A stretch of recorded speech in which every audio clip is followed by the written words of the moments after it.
नारळी पौर्णिमा हा सण कोकणात मोठ्या उत्साहात साजरा करण्यात आला। दिनांक 9 ऑगस्ट 2025 रोजी मालवणमधील कांदळगाव येथील श्रीदेव रामेश्वर मंदिर येथे कांदळगाव युवक मित्रमंडळ आणि कांदळगाव ग्रामस्थ यांच्या माध्यमातून सकाळी कांदळगाव पंचक्रोशी मर्यादित पुरुष गट आणि संध्याकाळी नारळ लढविणे स्पर्धेचे आयोजन करण्यात आले होते।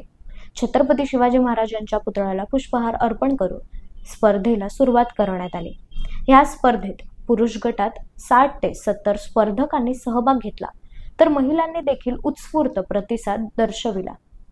पुरुष गटात प्रथम क्रमांक अमित लुके कातवड रोख रुपये 5000, तर द्वितीय क्रमांक अंकुश सावंत कांदळगाव रोख रुपये 3000 यांनी पटकावले, तर महिला गटात सानिका कुंभार यांनी प्रथम तर द्वितीय क्रमांक रिया राणी यांनी पटकावले। महिला विजेत्यांना मानाची पैठणी आणि आकर्षक चषक देऊन गौरविण्यात आले।